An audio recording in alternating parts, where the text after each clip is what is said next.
Okay, well, thanks everybody for showing up today to our HAF office. This is a presentation that's being given as a part of the ongoing contract that HAF has with the COG to provide ongoing services, support services for their iSWM program, including organizing presentations, research, stuff like that. Today our presenters are going to be Austin Barrett and Andrew Wilson from BHB. And without further ado, I'll kick it off to them. So please give them a round of applause. Thanks. Hello and thank you. And Randy totally just stole my thunder at the beginning. I was going to start with a thank you for coming, giving us a few hours of your week, because I'm sure everyone here has plenty else to do. Also wanted to hold the crowd, because as we go through this, the level of technical information, we can skew our conversations. Make sure we're hitting the audience. I saw a handful of name badges and tags from a couple of cities. A handful of half shirts in the room, but maybe that's understating the number of half shirts in the room a little bit. But I was kind of, is there anyone here on the design side, the engineering, the development community, or do we really want to keep this focused to the city side, the implementation, the execution? Oh. We're in context over a manufacturing company, but we're the consultants, so we service the civil engineering community. Perfect. The MN school. Okay. I think that gives me a feel on the audience a little bit. While it's hard to always know who's watching online and joining us, but knowing how to phrase, skew, and keep the conversation going, because also, if at any point you have questions that are short, please feel free to talk, interrupt, raise a hand. We would love to engage with you and keep this conversational, less presentation. But at the same time, if we start getting into the weeds of a very technical, detailed type conversation, I'm probably going to say thanks, but let's address that at the end, because we will have some time at the end for questions and answers.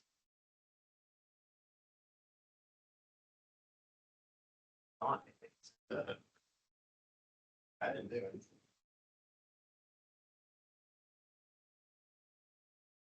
Okay. That. Just to introduce ourselves a little bit. Hi, I'm Austin Barrett, Hampton Brown, with plenty of extra letters after my name, PE, PMP, CPSC, Lead AP, and a couple of others that I don't always put on there because they have become less meaningful for this particular topic. Been doing this in our region for over 20 years with a real mix of private and public sector work. I do everything from single site development for public infrastructure, and actually work with several communities as the city engineer providing development reviews.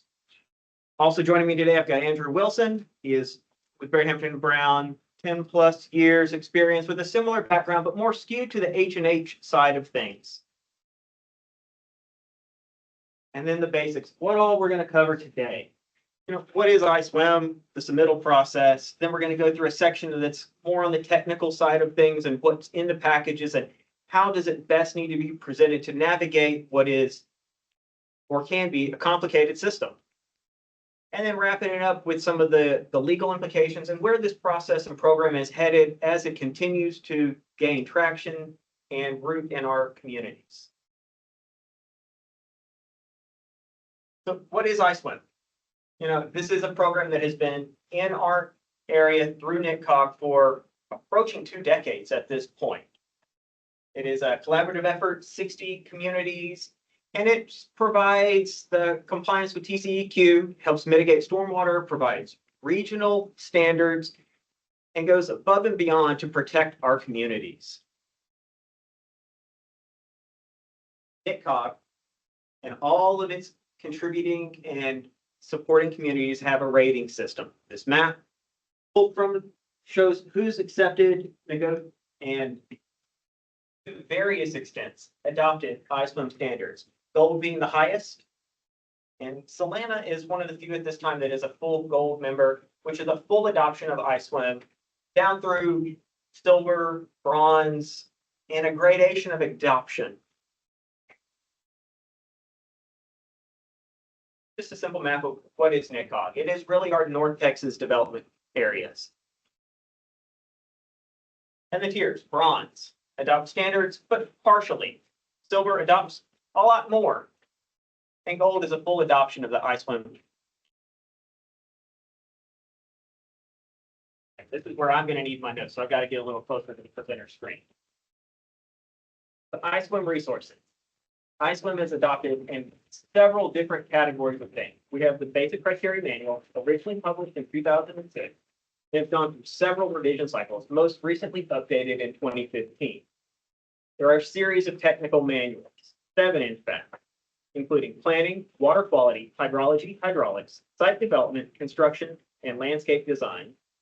There are iSWM tools available, which provide the technical resources for calculations and a handful of other more complicated things. There's a long list of them available on the website through NetCog, including preliminary pond sizing is one of the more frequent ones that gets addressed. And then program guidance. It includes the documents on how to implement the review process, tiered measurements, partial applications, redevelopment guidance, and benefits and incentives of the iSWM program. As far as the actual design criteria manual, as I mentioned, it was originally issued in 2006, gone through a series of things. And then additionally, we've got a TriSWM appendix added to it, providing additional resources to the program. And what are the benefits and why is iSWM so beneficial to our region? And I don't want to limit it to just a community, because the truth is the goal of this program is to provide regional standards, because floodwaters don't know where a city limit line is. So by adopting similar standards across our region, we are really able to better reduce flooding, protect property values, improve water quality, meet state and federal regulations, aid in cross-jurisdictional coordination, reduce operational costs, and provide technical assistance.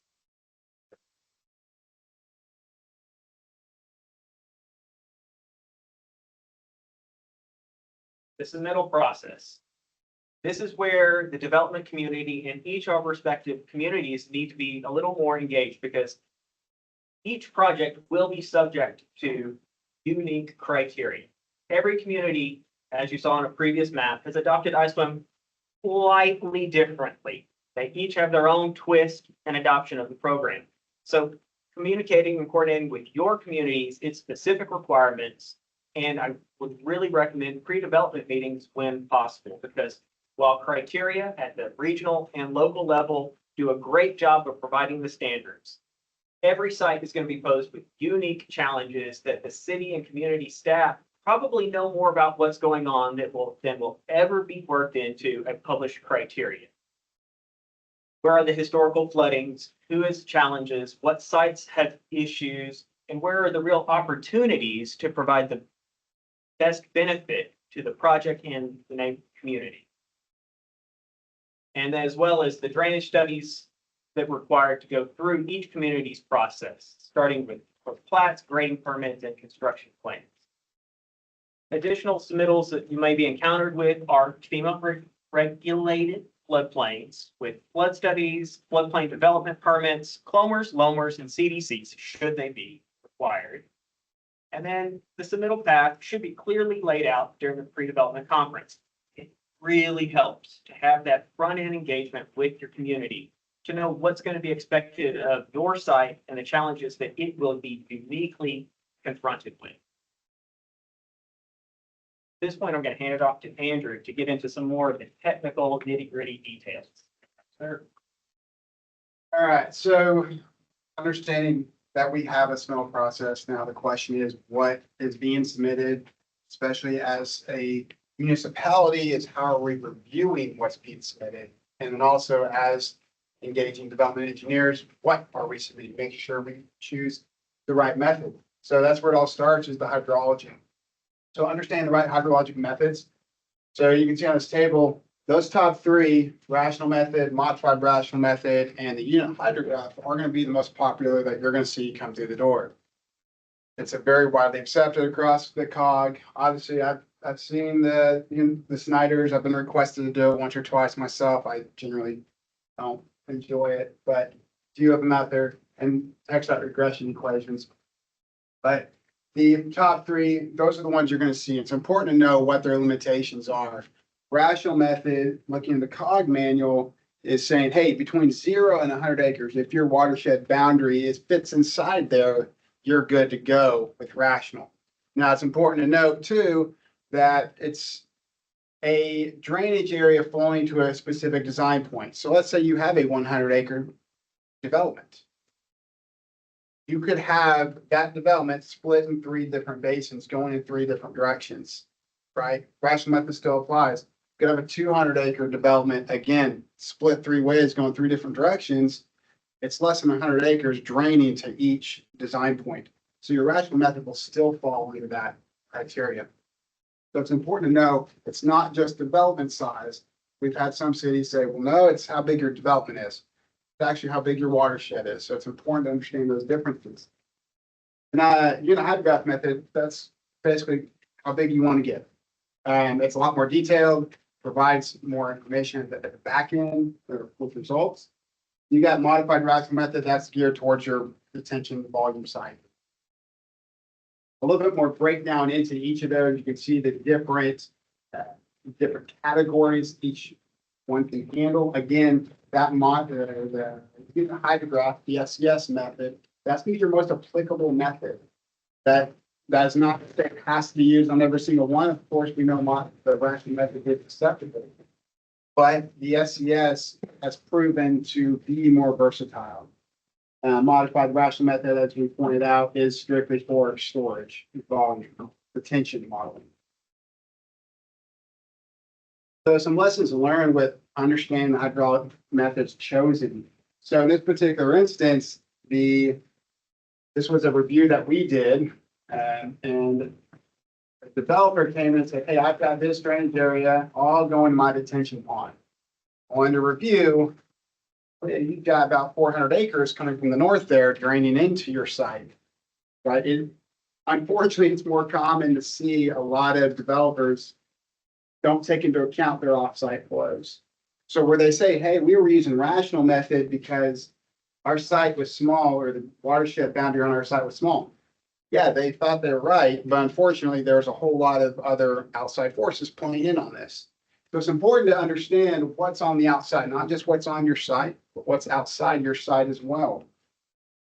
So, and one big factor of this is their entire site drains to the detention pond. Well, unfortunately, once you add another 400 offsite acres flowing through that detention pond grew substantially and had a big impact on their site, how many blocks they can put. So it's very important to catch that up front. And then some different routing methods. You can use routing method as a sort of volume. So Muskingum-Kunj, modified pools, and lag routing, the 3 that we see the most often. Muskingum-Kunj, it's a more simplistic version. You're doing a lot more of an estimation of it. So you're looking at your channel. Hey, it's about 20 feet wide. It has 4-to-1 side slopes. Here's the running slope. It is more best for uniform channels, because you are giving it an average size. So if you have a channel that's running 100 feet wide and then it necks down to 20 feet for whatever reason, comes back out at 50, you're not going to get a good understanding of what that channel is doing storage-wise, because that method just doesn't have the capability, unless you split it up into individual breaches. It doesn't have the capability to look at that, which is why oftentimes we go to the modified pools. Now, that does require a model to get you the information. So oftentimes we use HECRAS. HECRAS will split all the cross sections, will run 20 different flow profiles, which is what you're seeing here on the top right. All sorts of different profiles from 0 flow all the way up to whatever you need. And it's going to give you characteristics so you can figure out, hey, at this flow, I've got this kind of volume, I've got this characteristic. So it's a lot more precise, especially when you have those irregular channels, wide and narrow and wide. And then we're going into lag routing. So the lag routing is more strictly used for culvert or pipe flow. So you've got flow entering in your pipe and the upstream end of your development. Now that's all going through the pipe system before it hits your outfall to the pond or creek. That routing is going to be done by lag. Some argue you could use Muskingum still within that, because in Muskingum you can specify a circular pipe. It is an applicable method, but lag gravity is applicable and be the more preferred method on that one. So then we got some curve numbers. So obviously we understand what curve numbers is. I won't go too technical as to what they are, but how to use them. So there's two premises on using curve numbers. So whenever you're determining your land cover, you can use what we call the composite curve number. So you've taken the soils into account and you've taken in what your land cover is into account. And it comes off with a composite number. So if you're on D soil, you might be doing residential or commercial. You might see something in the upper 80s into the 90s as your composite curve number. In open space, you're going to see something less. Well, the other method of that is what we refer to as the base curve number method. Base curve number method assumes here's a curve number if my land is open space, undeveloped. So we're going to assume good soil type for D in this area is 80. And then, so you're always going to use a base curve number of 80, and then you're going to slap on a percent impervious on top of that. So, hey, I've got single family residential. Great. I'm using 70%, whatever your municipalities are going to require. So you're going to use two numbers instead of that one. It's important because we've seen this a lot when doing reviews is you don't combine the two numbers. So oftentimes you see someone, I've got a composite curve number of 92, and then I've got a percent impervious of 87. Double dip at that point. You're allowing no water whatsoever to hit your site. So it's going to cause some drastic increases in your flow. Then you've got runoff coefficient. So this is going to go inside the rational method, right? There's some two very important things to understand about the rational method. Is one, the C value does not equal percent impervious. It's easy to get lost in that because they're close, they look like it, but a couple values I just pulled out. So if we're doing unimproved areas, a C value, you're going to see anywhere from a 0.1 to a 0.3. Again, this depends on what jurisdiction you're in. COG has a lot of recommended values, and these values, here are from COG. But unimproved is 0.1 to 0.3, but that equals 0%. And then you've got your roadways, roads, and water, which generally we consider impervious areas. You're running a C value of 95.95, but you've got a percent impervious of 100. So it's not a direct relation. You can't just look at the number and say, well, that's what my percent impervious is, and I'm going to make that a direct translation for the SCS method. There's not an exact equation out there. I've seen many different variations of an equation to convert from C into percent impervious or from C into curve number. Everyone kind of has their own way of doing it. We have our way of doing it. Again, it's an exact science. It's just a good way that we came up with. So it's important not to go that direction. Now, what's going else going in is TC. Another one we see a lot of engineers submit, and unfortunately, they do some quirky stuff, to say the least. So one thing to be careful about with TCs is you have your existing and your proposed TC paths. They're not generally the same. I say generally, of course, we know there's exceptions to everything. But when you develop your property, whatever the case is, that proposed path is likely going to be different. It's going to be taking pipes. It's going to be taking roadways. It's going to be taking bar ditches, whatever the case is, and it has a different path, which will yield a different time. So it's important, especially when we're doing reviews or submitting, making sure that those paths are clearly defined. This one goes this way, and we have separate tables for each. And then distances. So sheet flow, whenever we're looking at sheet flow, pervious cover. So let's just say unimproved, it's overland flow, no development out there. You're going to see about 100-foot max before it starts getting concentrated. But then once we develop, now we're talking, it's coming down someone's driveway, it's in a curb and gutter, it's going into a side yard swale. It's going to have a lot shorter time, a lot shorter distance before it gets concentrated. So that's why we're seeing, hey, we're going to reduce the max to 50 before it gets concentrated. And that's when we go into shallow concentrated. Shallow concentrated, this is debated as to how far you can go. Again, there's not a set standard, but there are some general guidelines to follow. You don't want to start getting too long because eventually that shallow concentrate does become channelized. But when? It really depends on your geographic or on your gradation of your area. So obviously, if my shallow concentrated is just in the roadway, it'll likely hit an inlet. So I'm gonna let it flow that inlet.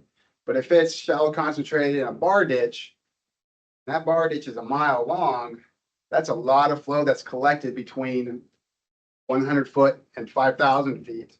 So eventually, at some point, it will transition into a channelized flow. So we got to be careful. It is a case by case basis. There's not a set line in the sand. So again, as a reviewing engineer, we've got to be careful not to just blanket statement unless it is in a criteria manual. We can't blanket statement. Well, it always has to be 3,000 or 5,000 because that's what I do. Well, you get 10 engineers in a room, you're going to get 11 different answers, right? So we got to understand that different distances, different developments, different projects all have a different standard. Time of concentration, another thing we see oftentimes is the lag time. So if you're running the SES method and you're putting in lag time for each of your basins, oftentimes what we see is the engineer will put in time of concentration. So lag time is 60% of your time of concentration. So it's going to yield a lot different result. So you're inputting a lot higher. If you were to do the TC, you would be inputting a lot higher a flow path.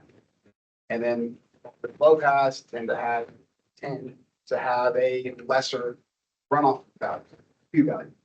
So it's important to make sure we're using the right value on it. So that's something to check for when we're doing reviews. And then another thing to talk about is the TC min and maxes. So the COG manual has a min and max listed. Oftentimes it's 10 and 15. Some cities, again, every jurisdiction kind of varies or keeps it.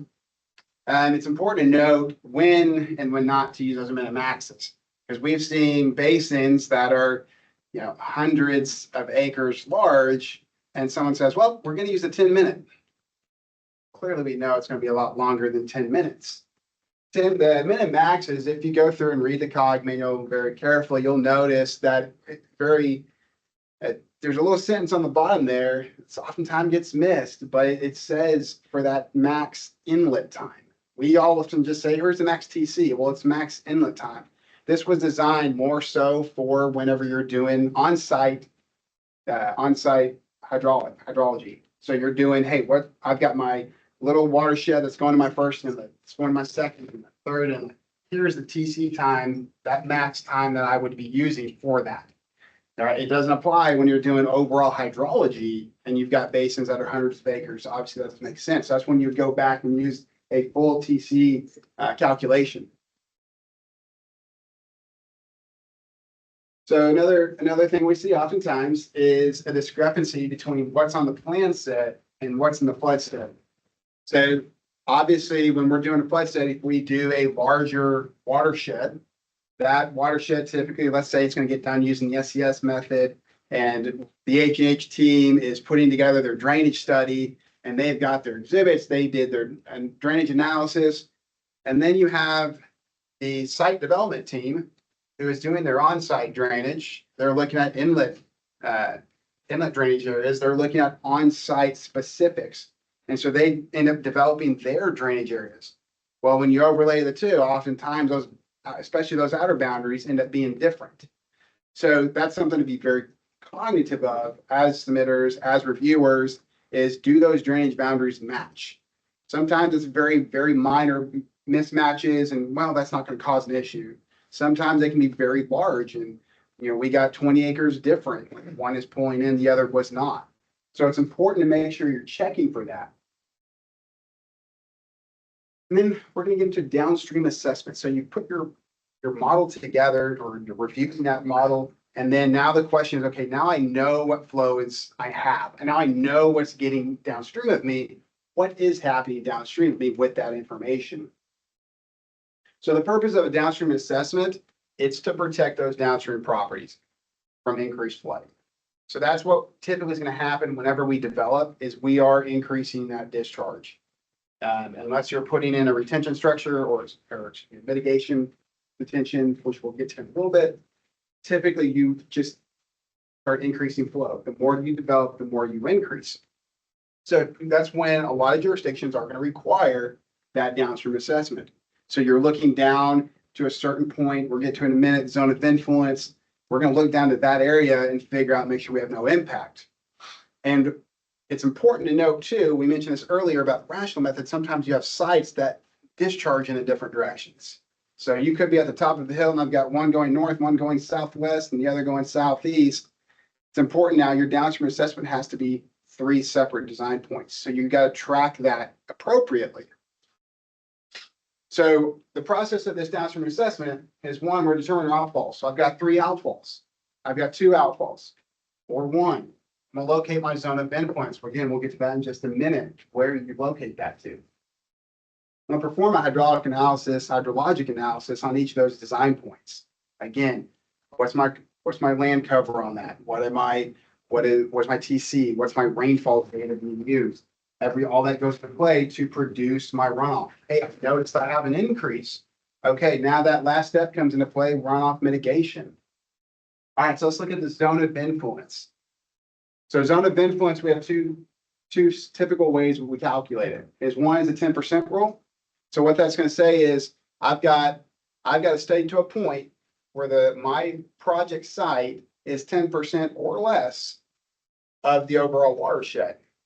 So in this particular example, the image you see over here, if I've got site A, we can just assume for this final example, is 10 acres. Well, the watershed is also 10 acres at that point. So clearly, it's going to show an impact at that location.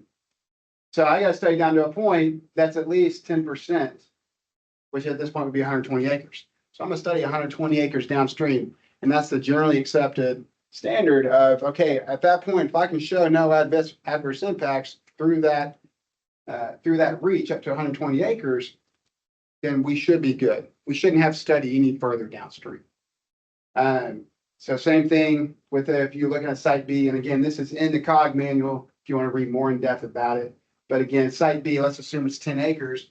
Well, I can stop right at the downstream end of my site, because at that point, once I get into the channel here, right here, I'm already at 190 acres. So I don't have to study further downstream. I get to stop right there. So each site is going to have its own parameters. Adequate outfall. Sometimes it's not exactly easy to study to the 10% rule. So let's say you're on the edge of Big Bear Creek. You've got a 2-acre development, little postage stamp. And then in order to get to 20 acres, you would actually have to go into Big Bear Creek. Okay, Big Bear Creek is tens and tens of square miles, depending where you're at, of course. Okay, I don't want to have a 2-acre development study all of Big Bear Creek or go find the FEMA models. If it's easy to say, we know, generally speaking, you're not going to have an impact on Big Bear Creek. There is a lot of different standards that people have out there as to what is not considered impact. Some use about 1%, 0.5%. So if my 2 acres going into, let's just say 2,000 acres, right? I know I'm not going to have an impact. So there's not a need for me to go into Big Bear Creek or Trinity or wherever you're at. So the adequate outfall, though, going back to what Austin was stating about having those PDCs, that's where those PDCs come into play, is to discuss what adequate outfall is. To say, hey, here's the method that we're going to use. We're going to use the zone of influence, or we're going to use adequate outfall, and it is okay to stop here. That's discussing with those reviewers up front, with the city, making sure they're okay with it, making sure that they know what you're going to do, so there's no surprises. So you'd hate to waste money and time and effort, doing a month-long drainage study only for them to say, well, we didn't say you could study to that point. You got to go further. So having those PDCs up front is a big game changer. So some lessons learned about zone of influence. We just kind of more or less talked about that. It's the preferred method by the jurisdiction, have that PDC, but it's important to be consistent. That's not consistent across every project you've ever done, but it's consistent on that site. So, if you're using zone of influence, make sure you're using the 10% rule. If you've got multiple outlets, make sure you're using the same understanding across each outlet. And then some analysis for common plans. So when we get into phasing is always fun and complicated. So we need to try to make sure we're staying on top of that. So first off, concept planning, depending on what city you're in, typically a drainage study or a very minimal drainage study is required or not required. Depends what city you're in. Fort Worth does require drainage studies for concept planning. Other cities don't. Other cities just say, hey, just let me know your intent. So again, having that PDC is important. Okay. Multi-phase plats. So once we start phasing a project, here's something that we oftentimes see that engineers miss is, let's say they have a 3-phase plan, 200-acre development, it's phased 3 ways. They will study the entire 200 acres, no impact, no adverse impact. They proved it. Hey, that's great. But however, you're phasing it. They're phasing it. So phase 1 is only going to be, let's just call it 50 acres. But what's going to happen when 50 acres is developed and the developer wants to wait 2 years to build the rest? Does that 50 acres stand on its own? Does that 50 acres cause no adverse impacts by itself? So you have to look at each phase individually. So if you had a 3-phase, you would have existing conditions, phase 1, phase 2, phase 3, and ultimate.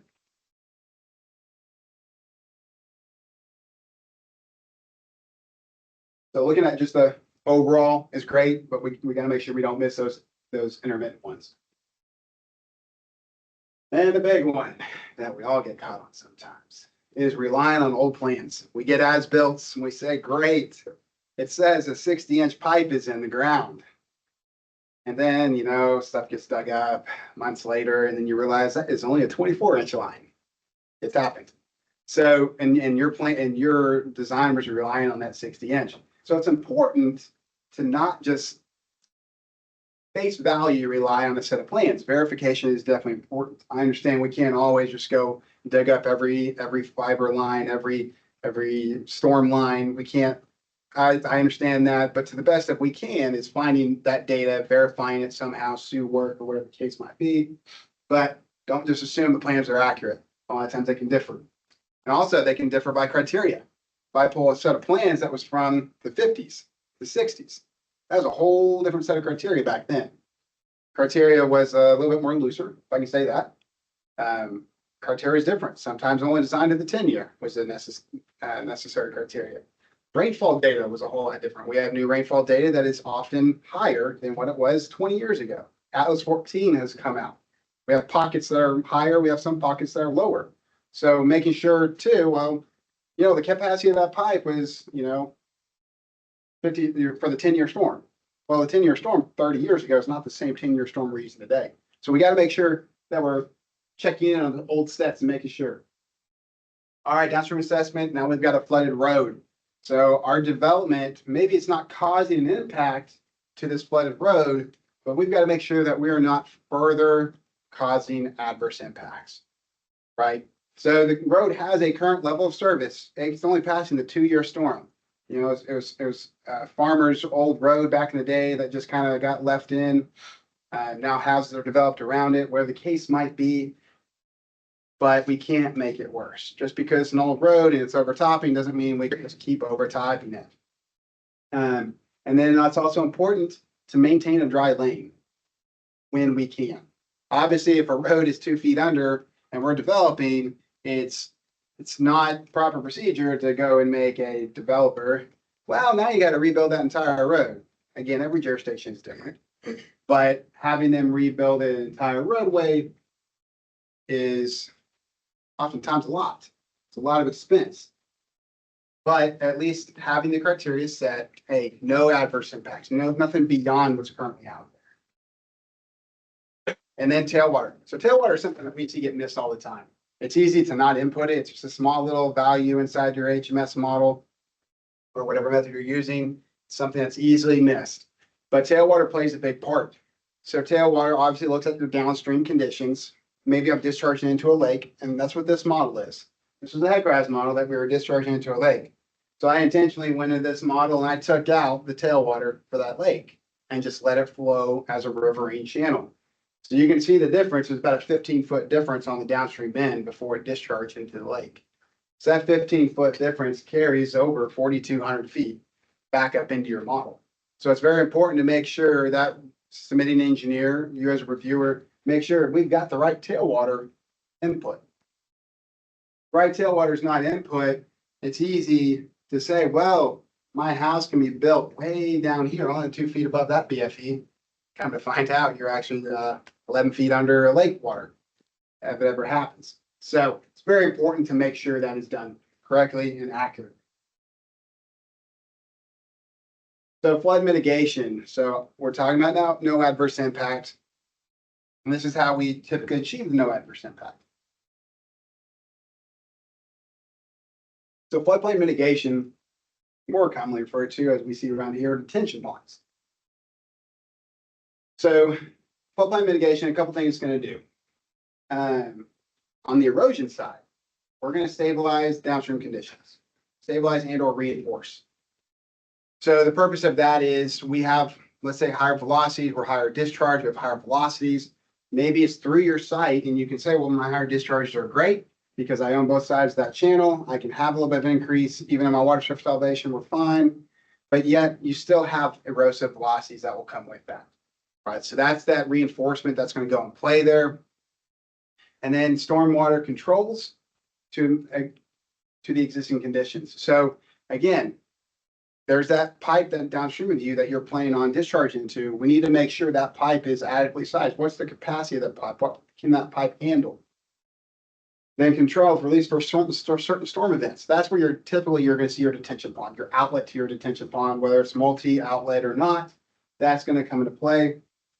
So the big question is what's considered erosive? Every jurisdiction has something a little bit different as to could be energy, it could be on the velocity side, but we need to make sure that that is being followed by the submitting engineer. They're 8 feet per second and they're saying, well, it's only 10 feet per second. Still, that's that line we drew in the sand that was, hey, here's what's erosive, here's what needs protecting. So it's important to check out that. So with downstream assessment, we're making sure there's no adverse impacts. The proposed conditions should mimic the existing conditions. I say mimic. I spent a long time trying to figure out what the best word to use that was. Because it's not that your proposed needs to match. It's not that it needs to be exact, but to mimic. So in other words, my existing conditions was not causing adverse impacts on that downstream rate that was being overtopped. It wasn't causing adverse impacts to the receiving storm system. It wasn't causing adverse impacts to receiving channel inside my neighbor's property. That's what we need to mimic, is to make sure those receiving systems are still not being adversely impacted. They're not becoming worse. So that's where on-site storage comes into play oftentimes. So there's a couple of different ways that we are going to see on-site storage being designed. Not the NetCog volume estimation that is in the NetCog manual. It's a pretty simple step to follow. The modified rational method we discussed a little bit earlier, and the unit hydrograph method, the SCS method. We're going to kind of run through each of those. The NetCog volume estimation is more or less the modified rational method. They're very close relatives. The NetCog, what they did was we utilized the original volume, the original modified rational method volume, and kind of boiled it down to a simple equation. It's a little faster, but it is a little on the conservative side. So that's something to understand and to make sure you're aware of when you're using, hey, I'm going to look at this real quick. They got a quick equation to understand that that could be on the conservative side. That doesn't mean you can't use it, but it's something to be aware of. So typically what we'll see is oftentimes it's used for preliminary sizing. Hey, you're doing that conceptual drainage study, that preliminary drainage study.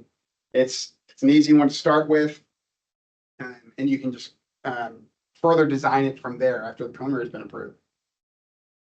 Then you have modified rational method. Again, this is what the NetCog method was based on. Modified rational method is going to take that time of duration. That's really the difference, is taking that time of duration into account. So it's going to yield you a little bit more accurate volume count. But compared to the SCS method we'll look into here in a minute, still kind of underpredicts a little bit.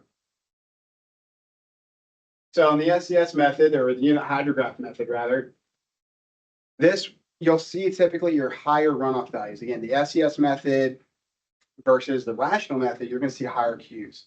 So you might think to yourself, well, that's going to be bigger ponds. Well, not necessarily, but the delta between the existing and proposed are typically closer together from what we've seen. Obviously, we know there's these special circumstances, extenuating circumstances. But typically, we see that delta being a little bit closer together. So we're not seeing as big as a volume mitigation required. And it's definitely more suited for more complex hydrology. Modified rational method is a more simplistic version. It can do volume storage requirements. You can run your necessary math equations and figure out, hey, I need these outlets. But when we're talking more complex, we're talking bypass areas, over detention, we're talking multi detention. That's where the unit hydrograph method comes into play.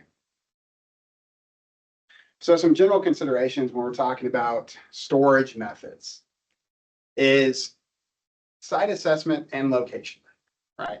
Putting a pond at the very top of your site, when I say top, the uphill portion of it, probably not the greatest of ideas. It doesn't really work that way unless you just have this ginormous detention pond to over detain everything, which no developer wants to take up that much land anyways.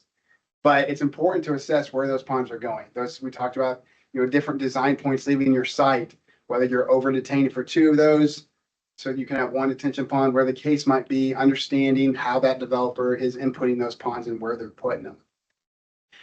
Detention or retention, right? A dry or wet pond. That we see that very often. A lot of times these developments or commercial areas, they like to have these amenity ponds. It looks nice.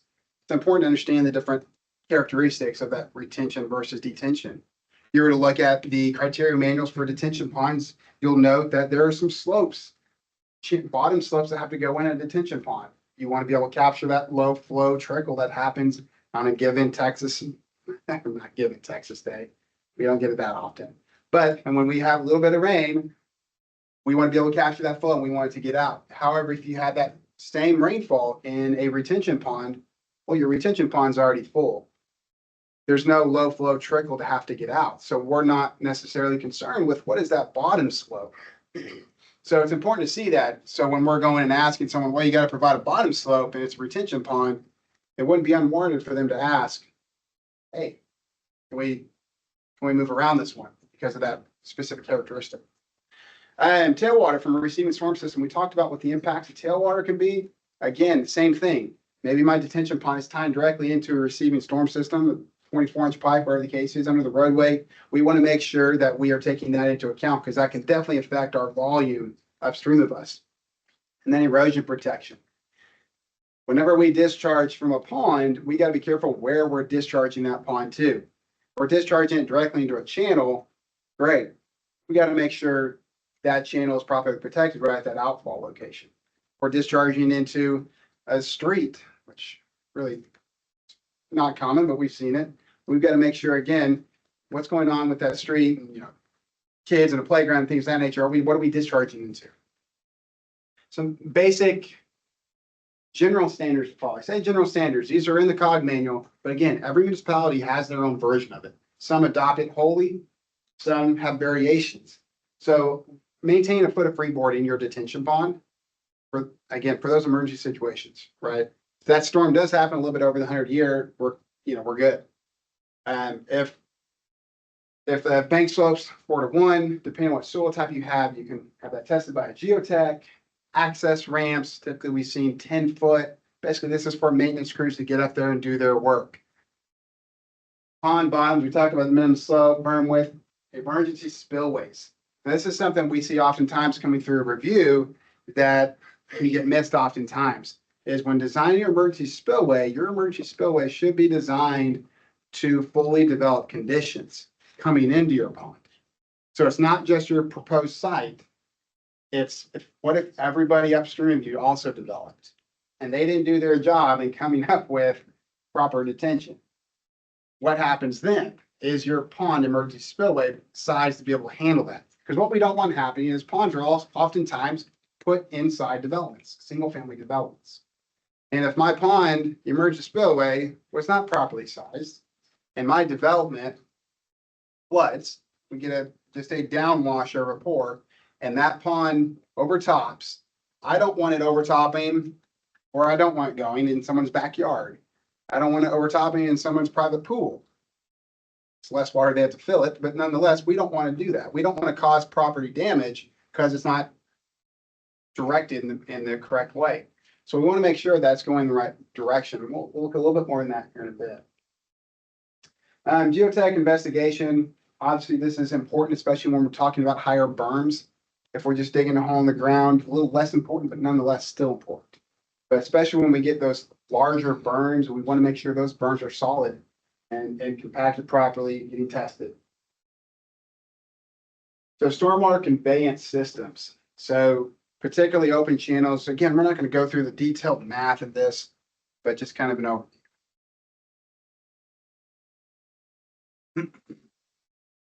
We got open channels, different designs that we'll see is one's gonna be natural or engineered.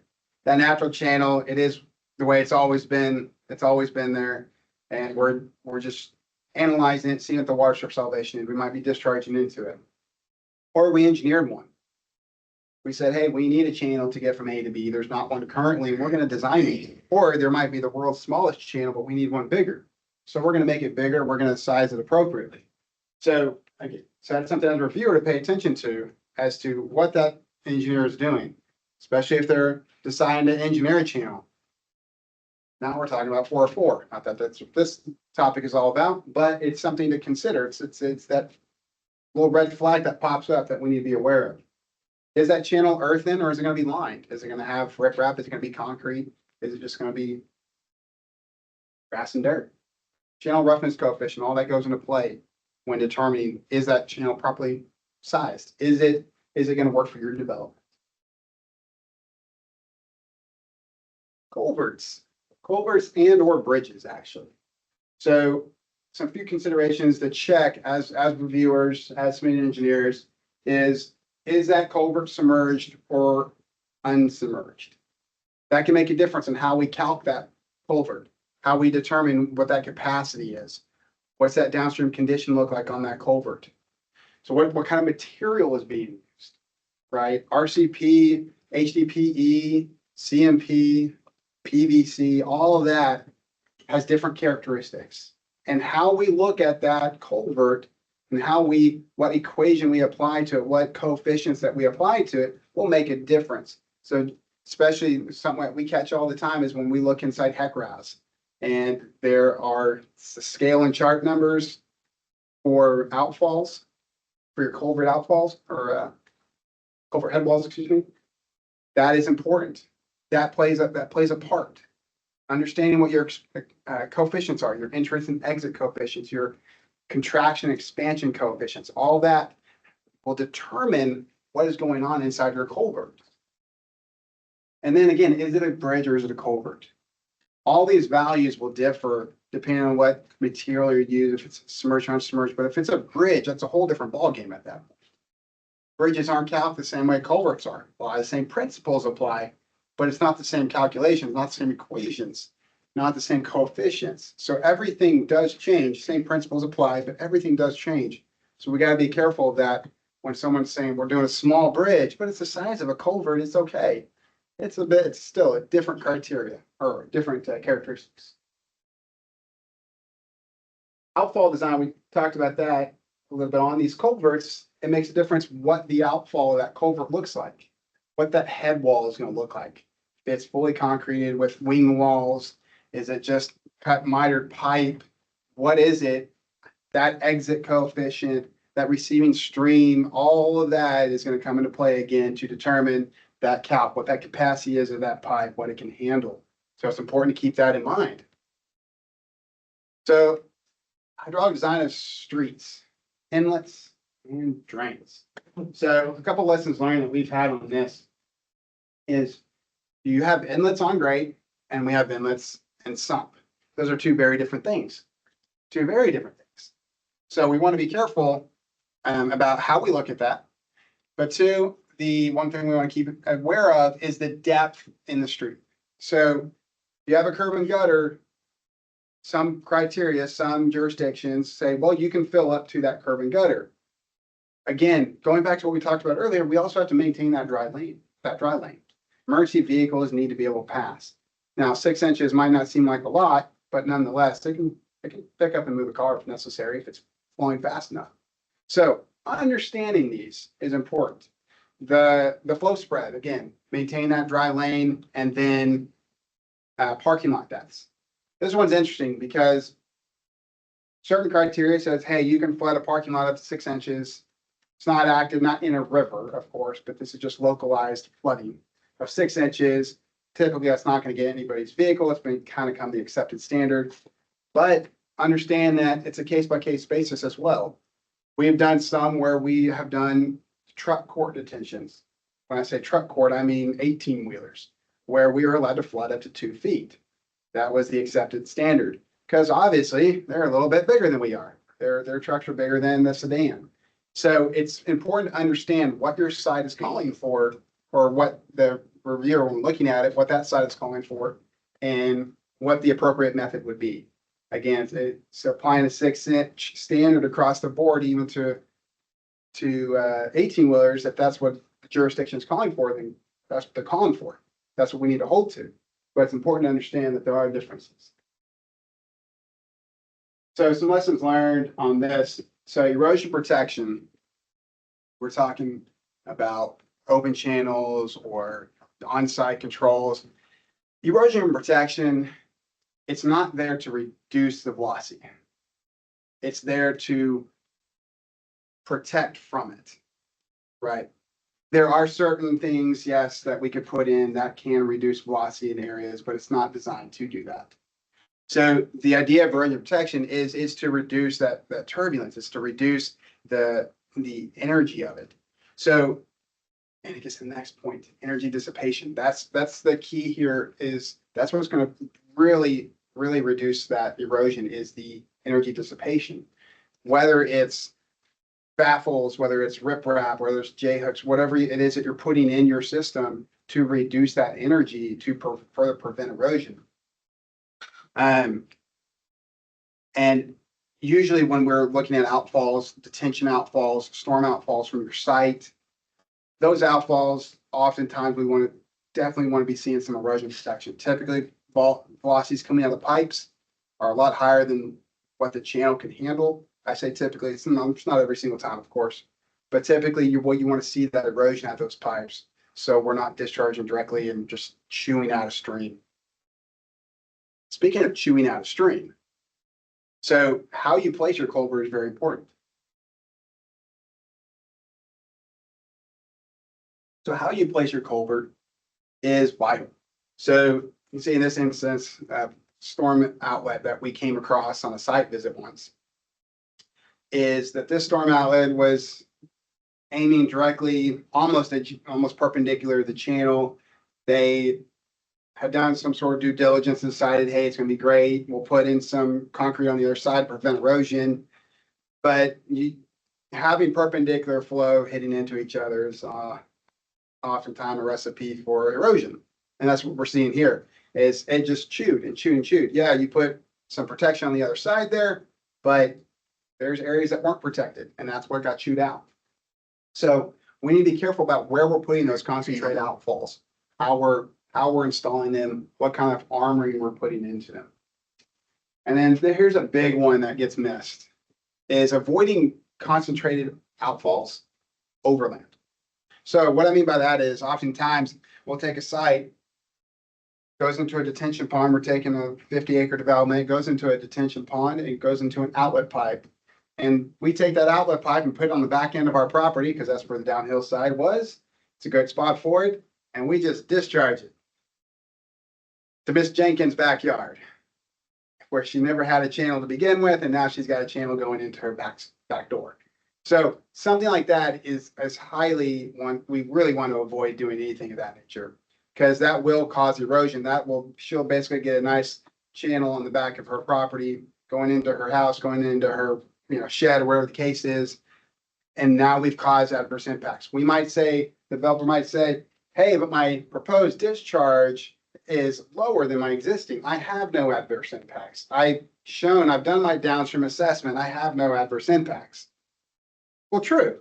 You have no adverse impacts with relations to discharge Q values.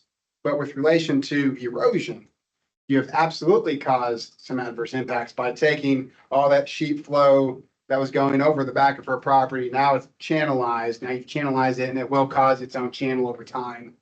And she will have problems over the years. So we absolutely want to avoid that. We want to look out for that and make sure that is avoided. So some lessons learned with some ponds is, which you kind of talked about, that spread of overland flow, proposed conditions is being concentrated. Skip over that. Tailwater, again, tailwater is important. We see it missed all the time, which is why I put it in here multiple times. It's consistently missed.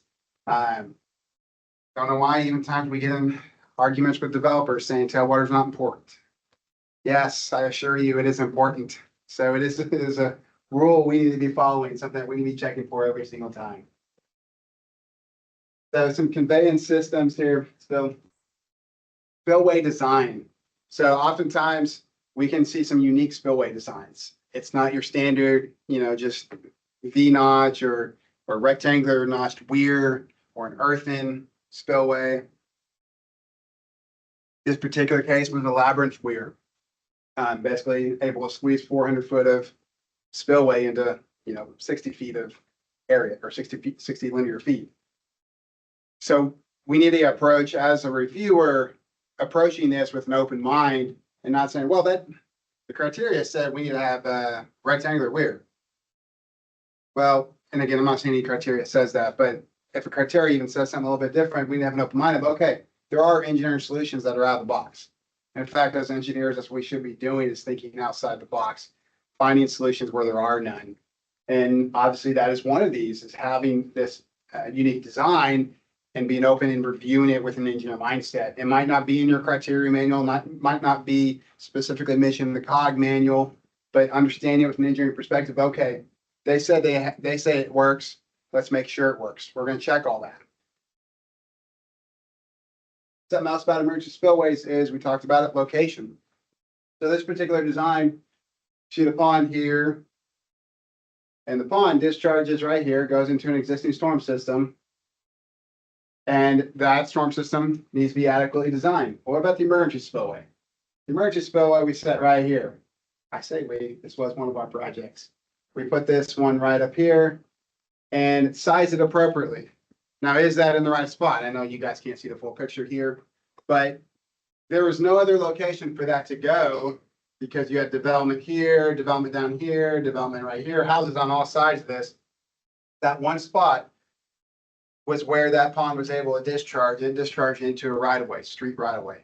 So that street had an inlet system. Eventually it would get into something. Now, granted, it is an emergency. So is that street designed to handle all that extra undeveloped flow, or fully developed flow? Sometimes it is, sometimes it isn't. But you've got to put it in the best possible area and to ensure that you're not going to adversely impact homes. So you do have to analyze downstream. Hey, when it does go downstream, how much is that road? Is it filling all the way up to the right-of-way edges? Is it filling up to the curb? What's going on? So it's important to understand where your outfall is going to go.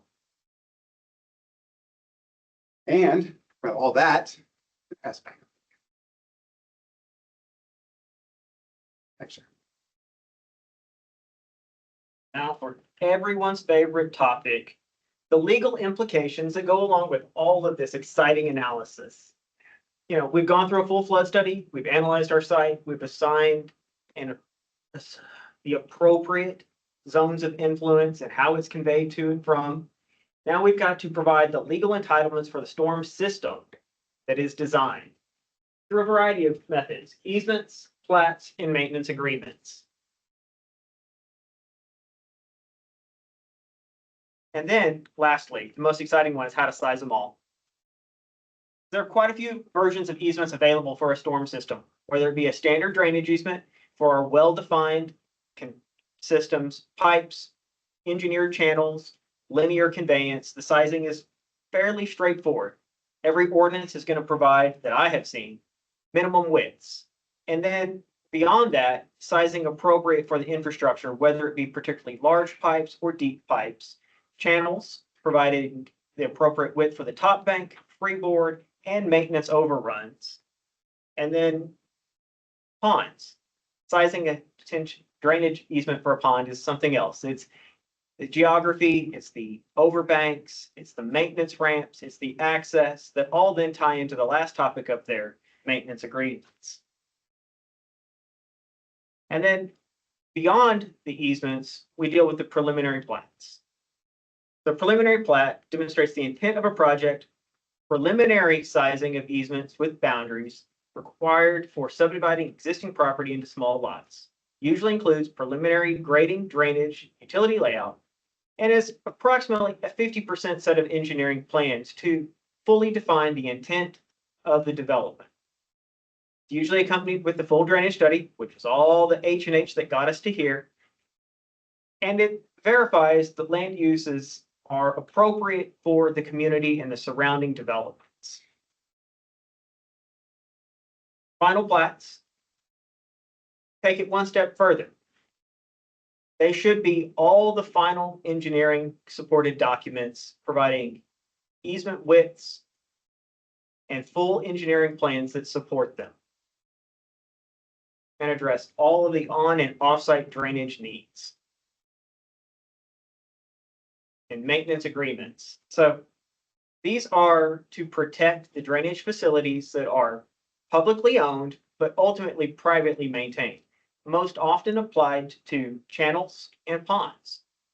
Purpose is to ensure the upkeep, repair, and serviceability is met to agreed upon standards. The agreement should clearly define what is to be maintained and to what extent, and can include the amenity ponds, paving, the fountains, the lights, the signs, and everything else that serves within that facility.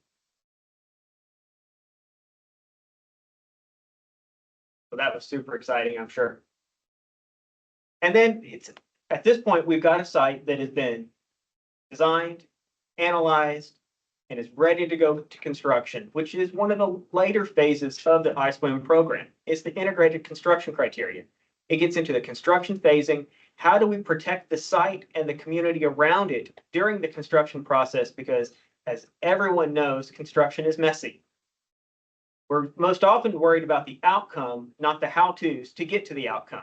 So what this is going to do is provide how to make it work, how to protect the surrounding communities, and ensure that during the construction process, the community doesn't get an unforeseen adverse impact. Common elements associated with this are on the erosion and sediment control. We're talking silt fences, check dams, construction entrances, sediment basins, if your site is large enough, erosion control blankets, but there's a lot of other tools available in our industry. Those are probably just some of the most common ones. And then the other things that have to be addressed is the rest of what goes on with a construction project. It's not just the exposed earth and dirt. They're going to generate trash. So we're also going to be looking for waste disposal facilities identified in locations that are appropriate to the site. Let's not set the waste facilities, the concrete washouts, the chemical toilets, the hand wash stations down at the bottom of a channel because it was the last available space that we weren't disturbing. Well, we weren't disturbing it because it wasn't a great place to do construction activities. And then water quality. This is the topic that has been in iSWM, is in both federal and state regulations, but in this realm of construction is really the last topic to really take root in our industry. Appropriately so, our industry has progressed through drainage assessments and improvements by first worrying about quantities of water, flow rates of water, because those are the impacts that are most directly felt by the communities around us. Flooding being the outcome of most of those. But that doesn't mean that's all we shouldn't be doing. Water quality can do a lot of other things. It starts with end goal of removing pollutants, but what constitutes a pollutant is open. Some pollutants are natural. Some pollutants are not. Some of them are simply the trash that we're all going to be subjected to throughout the life of a project. And how do we effectively manage those with a site for the long haul?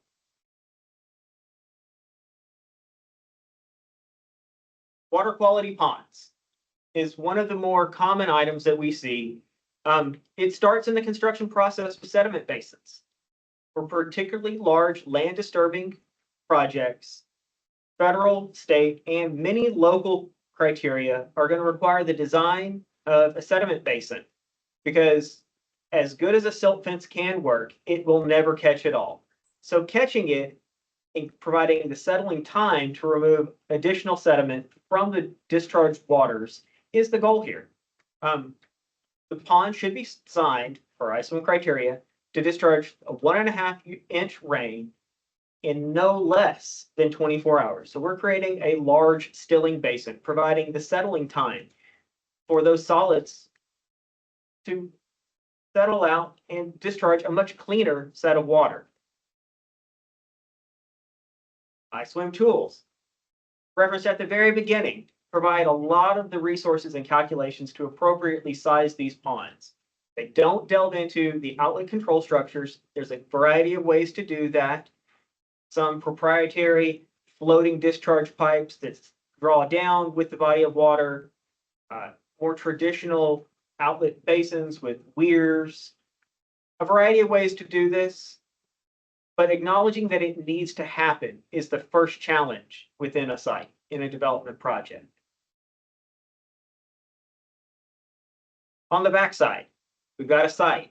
How do we manage the trash? During construction, it starts with providing and enforcing appropriate waste management practices during the project.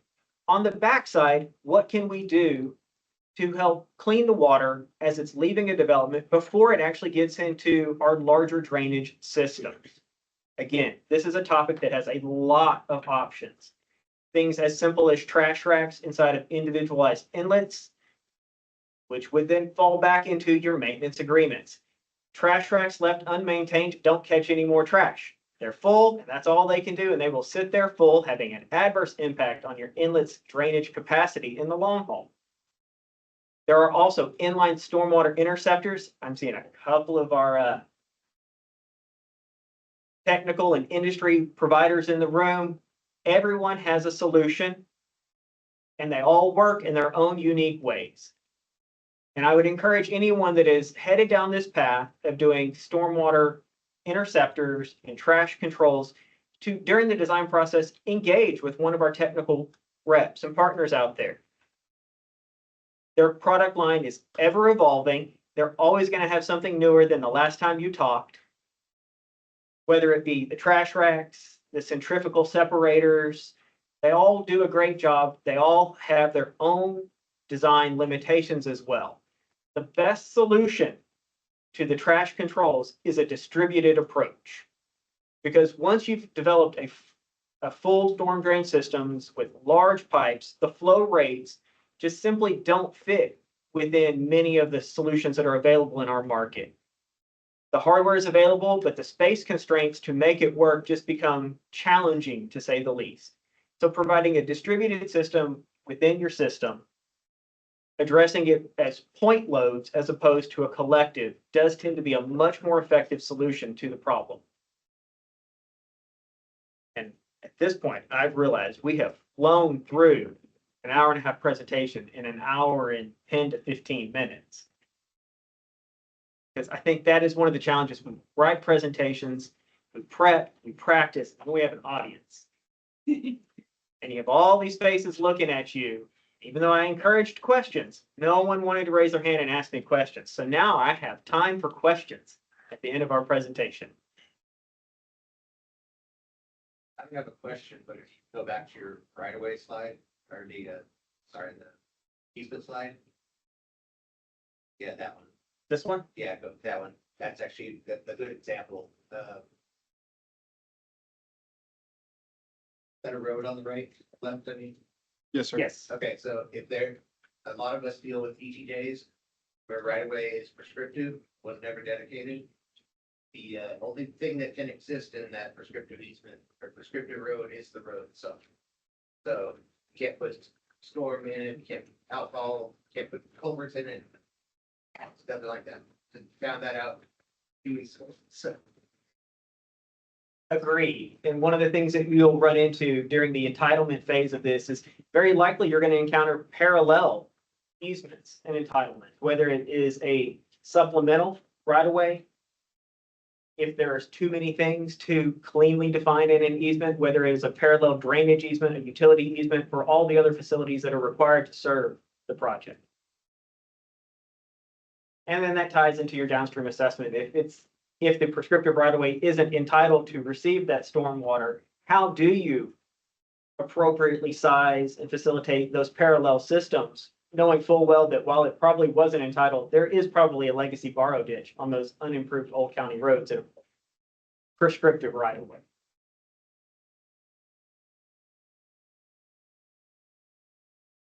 Yes. The city's enforcing this, maintenance agreements, or is it just kind of fly by the seat of the pants and hope somebody gets it done? Maintenance agreements for detention specifically, or just? Detentions, trash collection, inlet protection, underground detention. I would say my answer to that is it's a mixed bag. The cities that have adopted the maintenance agreements quite often have sub-departments within their city that do the inspections and enforcement. Other cities get the agreement in place and it's a good faith effort that the developer's going to follow through. I'll reply, I work for City of Mansfield, depends on the size of the city. So Mansfield is in the in-between stage where we're not yet required to have a maintenance agreement.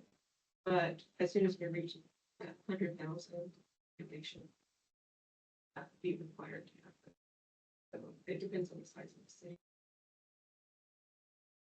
That come down from the city. Okay. Yeah, that's a product of the MS4 permitting. But to that point, most of our communities haven't hit that population threshold to warrant it, but the larger ones do.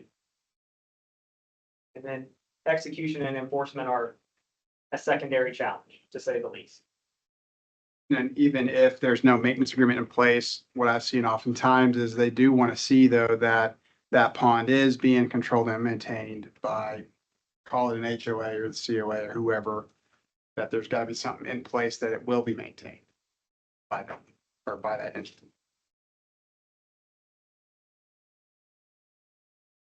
On the iSWM definitions of how to install a silt fence, is that just a suggestion on how to do it? Or is that something that the cities can say, we don't want steel posts, we want wood?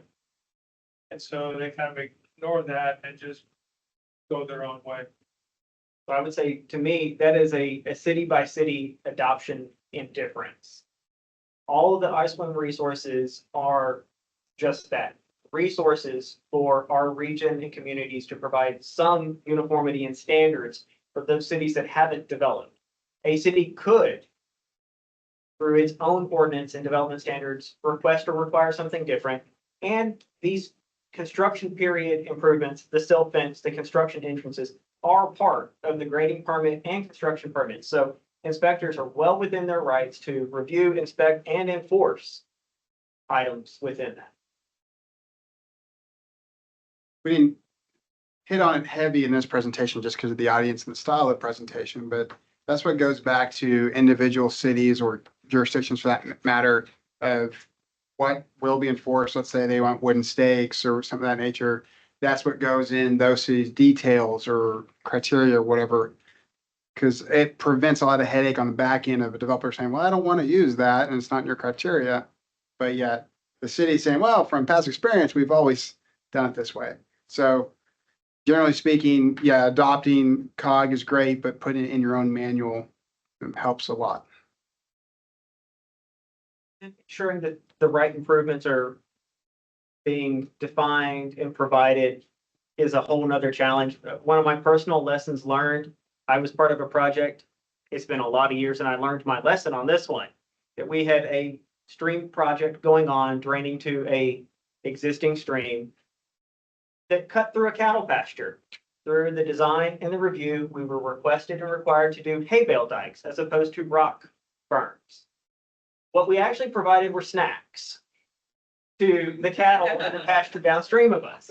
And that's just a not knowing and not following through on what is, we were replacing hay bales daily or weekly, anytime somebody noticed, but it's what was required in the sets of plans and the permit. But having that front end conversation, not just hitting the checkbox in a criteria, is part of what we have to do on our side.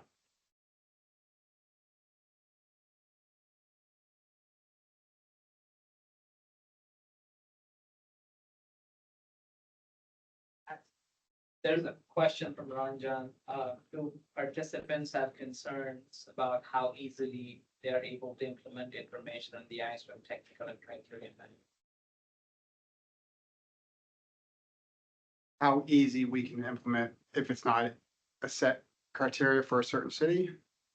No, I think the question is, and I'm paraphrasing here, maybe it is the information that's available in the iSWM technical and criteria manuals, are they easily accessible and are they, applicable to all sorts of, I guess, projects or, the variety of projects that we encounter? Easily accessible? Yeah, absolutely. Obviously the COG site has these for download PDF style. Like you mentioned, there's a whole host of tools on there as well. Spreadsheets you can use to calculate things of that nature. So yeah, they're easily downloadable from the COG site.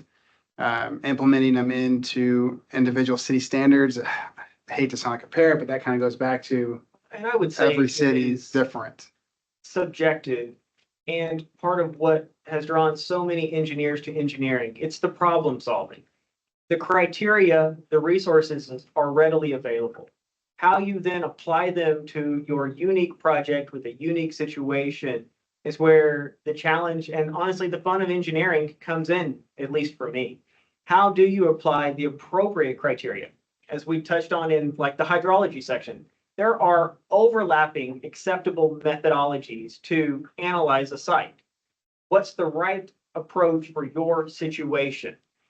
A criteria can draw a line that if it's less than, if it's more than, it shall be, but that doesn't necessarily mean it's the best approach. So that's having the conversation and the knowledge to support the conversation about what is the right approach for your situation and why. Whether it is simply the hydrology, whether it's the pond sizing, ponds are allowed to be sized with modified rational and the NITCOG system. But as an experienced developer and designer and reviewing engineer, understanding the pros and cons of doing that versus a unit hydrograph approach, which is the best and most advantageous to the project, the site, and the community, is situational. So knowing which way to go is part of what we have to do. The tools are available. The knowledge base is out there in our industry, but applying it time and again is where the challenge really lies. Yes. The city's starting to go to requiring some sort of permanent BMP on every project. I know the city of Arlington, even as small as half an acre, you have to have something. More and more. And I think that's part of it is probably the last topic that's really taking hold in our region. Arlington does. Mansfield has an ordinances. Salina has things as well. Others recommend but don't require. But it is starting to push its way through our region.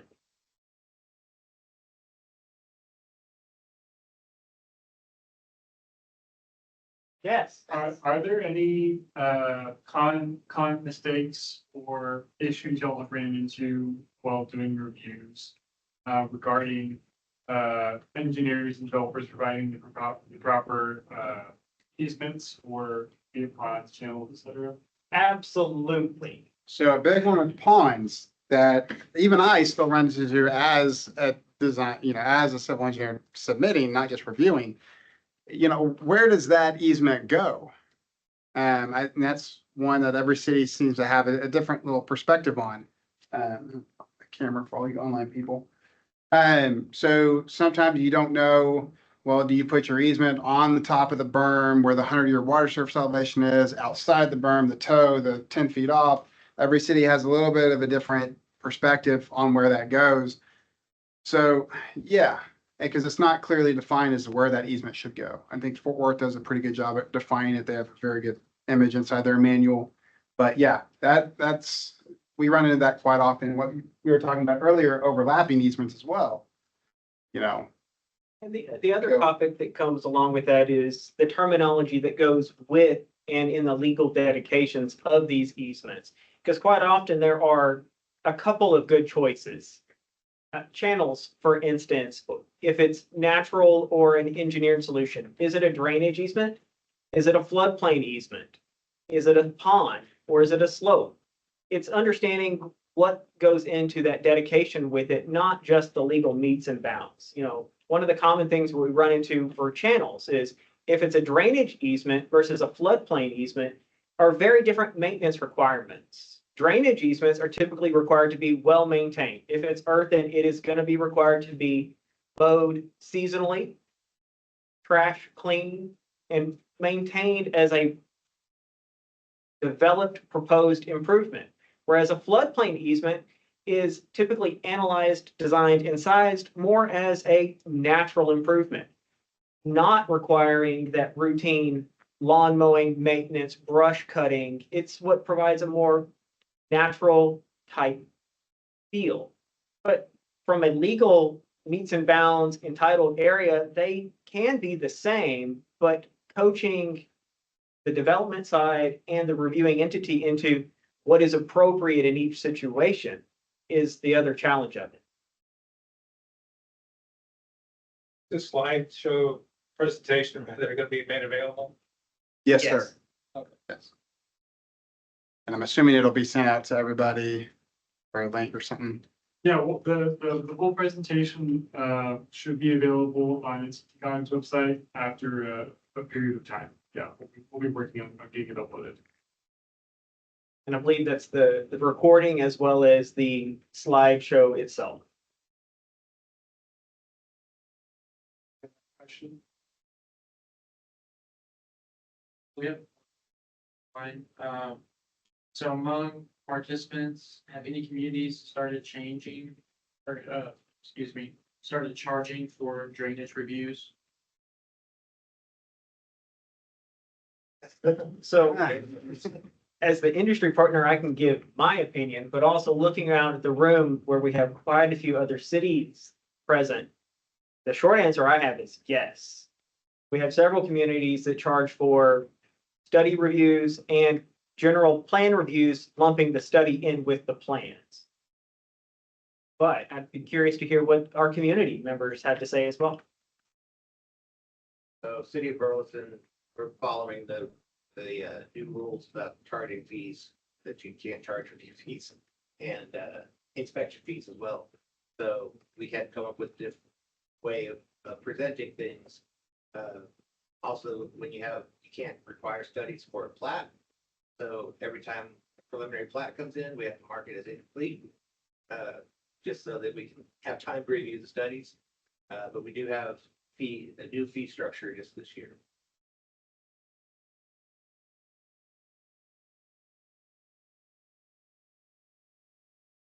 We do have another question, in the Q&A.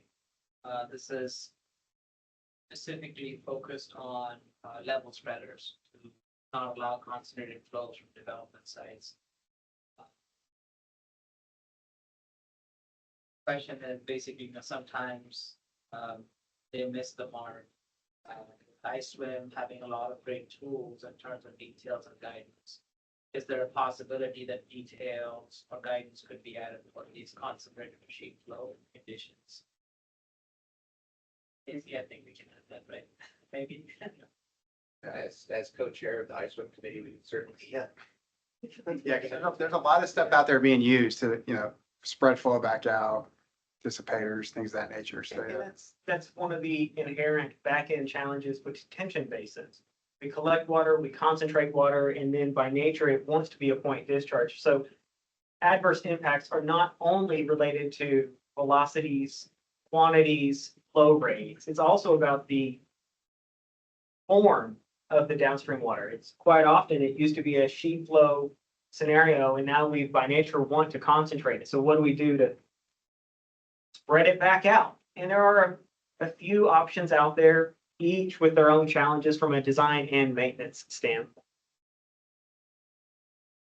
I'll piggyback on that because this has come up lately.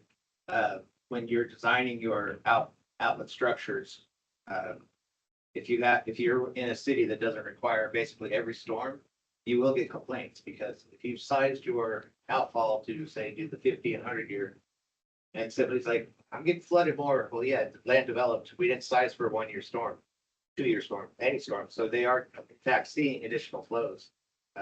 So that's just something to keep in mind when you're designing these things. Just might want to run the 1 and 2 year storms through your model just to check it out. Absolutely. Knowing how many storms to analyze is a different challenge. iSWM has criteria. Every city ordinance has criteria. They're not all the same. And most of the time they skew to the larger events, not those routine sub 1 year events that actually is what people experience. Because in a 100 year event, while it is the design standard and metric, no one is surprised when there's water on the ground. But those 1 year events that are what people actually are accustomed to seeing, and all of a sudden it's different than what they used to feel, is often the more challenging one to mitigate and manage. Also important to note there, a number of cities have criteria is what they consider adverse impacts. So, you can increase, a lot of them is you can increase water surface elevations up to 0.04 feet because 0.5 will around to 0.1. They have a different metric. Each one's a little bit different. But we as engineers, when we're looking at, really doing our job to health, safety, and welfare of the public, do need to consider that, 0.4, as much as we enjoy the criteria that says we can go to 0.4, it is technically still an impact. So whether you and your firm are comfortable with that, even looking at the Waters Act, Waters Act says you can't push any additional, right? That's a state law. So, waffle back and forth as to how you want to define that in a firm or in the city as to what you want to consider an adverse impact is important. But yeah, definitely taking a look at lower storms, things that just because it's not required by our city doesn't mean you're scot-free from it either.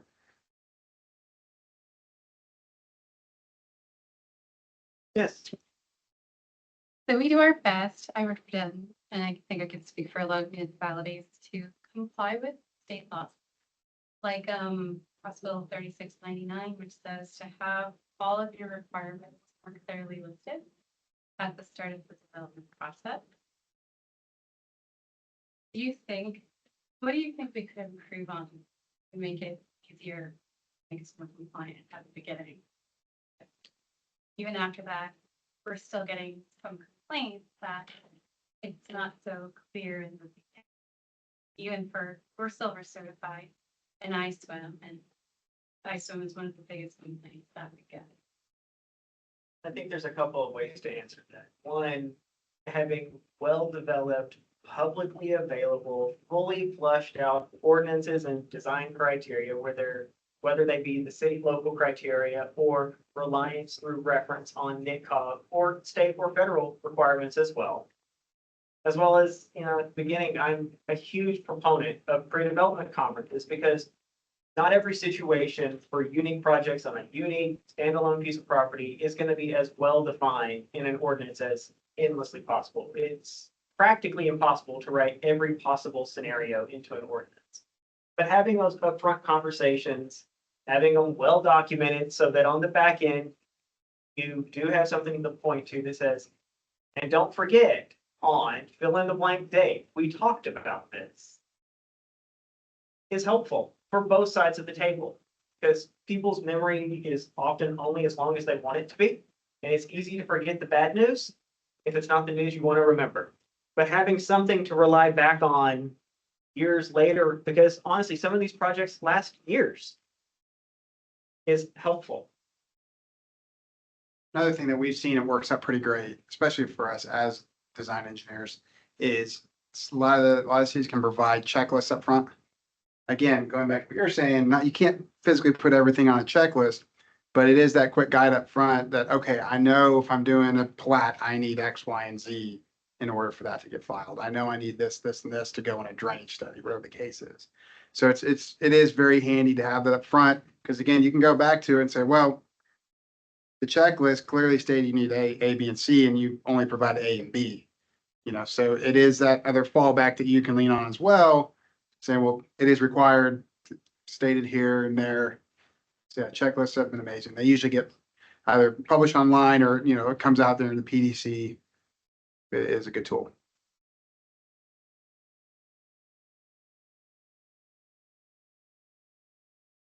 We'll say with the checklist, not to harp on it. I do love it. Some cities, it depends on how far you want to take it. Some cities have gone in and say, okay, in your drainage study, on your drainage area map, you need to make sure you have flow arrows, contours, 2-foot contours. You need to make sure you have outfalls labeled. You know, they'll very clearly state what they even want to see on an exhibit. So it helps as an engineer. Your review process should technically be smaller because you're hopefully getting everything they want to see up front instead of waiting for a review period only to hear, we wanted flow arrows. But so yeah, depends on how far you guys want to take it. I do believe we have all of ours just on our website. There's a compliance plan, downstream with assessments, civil engineering plans. I think they could be okay. That's something.